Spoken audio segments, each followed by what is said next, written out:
राष्ट्रपति भवन से।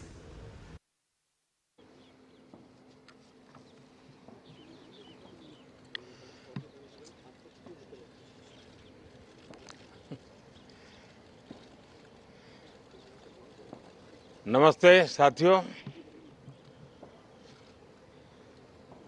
चुनाव में जैसे हम लोगों को भी दौड़ धूप रहती है, मीडिया के साथियों को भी बहुत परिश्रम करना पड़ता है, रात दिन दौड़ना पड़ता है, अलग अलग लोकेशन को कवर करना पड़ता है। तो आप लोगों ने भी बहुत कष्ट उठाया है।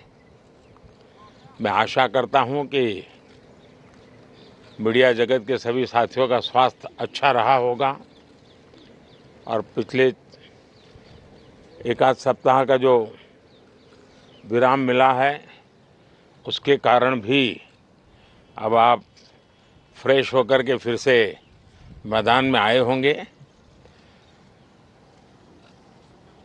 तो 18वीं लोकसभा, और वैसे भी हमारे यहाँ व्यक्ति के जीवन में 18वीं इसका बड़ा महत्व होता है। एक नए कालखंड में प्रवेश करता है टीनेज समाप्त करके। ये 18वीं लोकसभा एक प्रकार से नई ऊर्जा, युवा ऊर्जा और कुछ कर गुजरने के इरादे वाली ये लोकसभा है। और आजादी का अमृत महोत्सव के बाद का ये पहला चुनाव है। और एक प्रकार से ये वो 25 वर्ष हैं जो हमारे अमृतकाल के 25 वर्ष हैं, और जो 2047 देश जब आजादी की शताब्दी मनाता होगा, एक प्रकार से उन सपनों को साकार करने का एक बहुत महत्वपूर्ण पड़ाव ये 18वीं लोकसभा है। साथियों, एनडीए सरकार को तीसरी बार देश की सेवा करने का देशवासियों ने आदेश दिया है, अवसर दिया है। मैं देशवासियों का फिर से एक बार ये अवसर देने के लिए हृदय से आभार व्यक्त करता हूं। और मैं देशवासियों को विश्वास देता हूं कि पिछले 2 टर्म में जिस गति से देश आगे बढ़ा है, समाज के हर क्षेत्र में परिवर्तन साफ साफ नजर आ रहा है। 25 करोड़ लोगों का गरीबी से बाहर आना, ये अपने आप में हर भारतीय के लिए बड़ा गर्व का विषय है। और मैं देशवासियों को विश्वास दिलाता हूं कि 18वीं लोकसभा में भी, हमारे 5 साल के कार्यकाल में भी, हम उसी गति के साथ, उतने ही समर्पण भाव से देश की आशा आकांक्षाओं को पूर्ण करने में कोई कमी नहीं रखेंगे। आज सुबह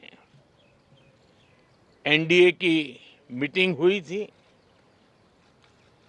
एनडीए के सभी साथियों ने मुझे फिर से एक बार इस दायित्व के लिए पसंद किया है। और सभी एनडीए के साथियों ने राष्ट्रपति जी को इसकी जानकारी दी। और राष्ट्रपति जी ने मुझे अभी बुलाया था और मुझे प्रधानमंत्री डेजिग्नेटेड के रूप में काम कर एक नियुक्ति दी है और मुझे शपथ समारोह के लिए और मंत्रिपरिषद के सदस्यों के सूची के लिए उन्होंने सूचित किया है। मोटे तौर पर मैंने राष्ट्रपति जी को कहा है कि हमें 9 तारीख शाम को सुविधा रहेगी। अब बाकी डिटेल तो राष्ट्रपति भवन वर्कआउट करेगा और हम तब तक मंत्रिपरिषद की सूची राष्ट्रपति जी को सुपुर्द करेंगे। उसके बाद शपथ समारोह होगा। साथियों, सरकार एनडीए की एक प्रकार से एनडीए 1, एनडीए 2 और एनडीए 3 ये एक निरंतरता है